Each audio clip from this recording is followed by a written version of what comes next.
This clip is brought to you by SaveWithConrad.com.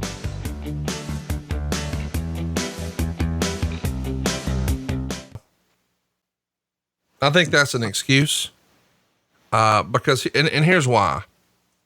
Cyclical in the wrestling, what's cyclical in most businesses would mean that it's predicated on some sort of outside source. Let me give you a sort of, for instance.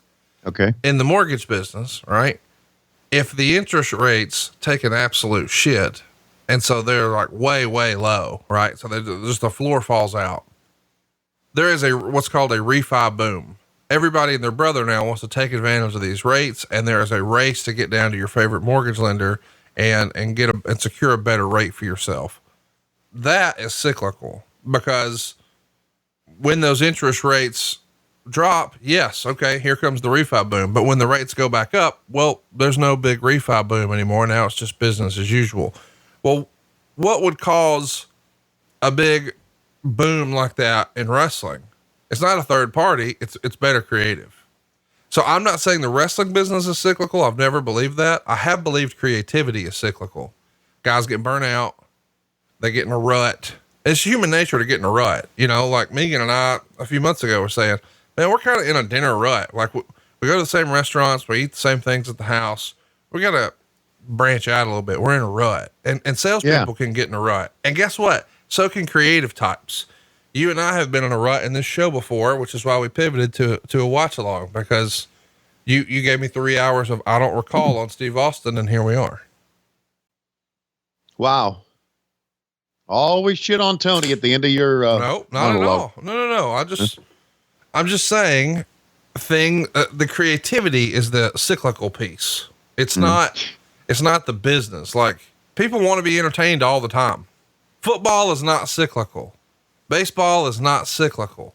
Now, your team's win-loss record might be, but when your team is losing, some other team is winning. So it's the creativity that I think is cyclical, which is why I think there was an old wise tale about, maybe not wise tale, it's the wrong expression, but there was an old best practice, we should say, in wrestling, that a booker should only be in a territory for X amount of time, and then he needs a break. Right. And I don't know what that is. I've heard some people say it was a year. I've heard other people say it was 9 months. Others say 6 months, but whether it's 6, 9, or 12 months, there was a rule of thumb that here's how long a booker can operate at a high level creativity, from a creativity standpoint, creatively. And then, you know, he's done. He needs to take a break for a minute. He's burnt.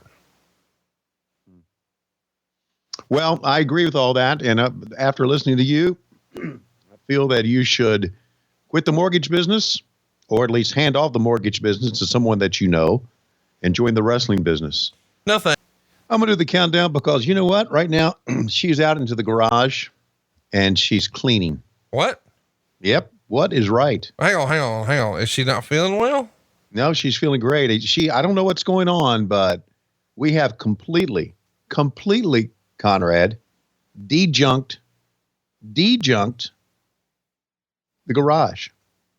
Well, I mean, when she's done with the garage, hypothetically speaking, you think you're going to get her tail up that attic? Yes, we're going to work our way up towards the attic. That's going to happen. Yes, man. I got to tell you, I just got a Woodrow. I sent out on Twitter. I pulled out from the junk in the garage, a, video camera. I mean, we're talking about the old ones when they first started, you put the VHS in. Oh yeah. I remember. Put it over your shoulder. Yeah. Right. And so I put it on Twitter, and I said, and let me hear your response in 3, 2, 1. First one was our buddy Jim Valley. And he said, did you find the 6-man belt? That's right. I said, Jim Valley is the winner. Thank you, Jim Valley. We appreciate you. Yeah, he's a good guy, man. Listen, I'm excited about this show just because I know now that when we're done, you're going to get your ass in that fucking attic and find my belt. And I'm excited about it. Okay. I live to make you excited. So there you go. So you ready? Hey, it's Conrad Thompson. Thanks for checking out the podcast here on YouTube. Be sure to hit the subscribe button and the notifications bell so you get a notice anytime we upload some new content. And go save yourself some money right now. If you're in a 30-year loan or you have credit card debt, it's not a matter of if I can save you money. It's a matter of how much. Find out right now for free at SaveWithConrad.com.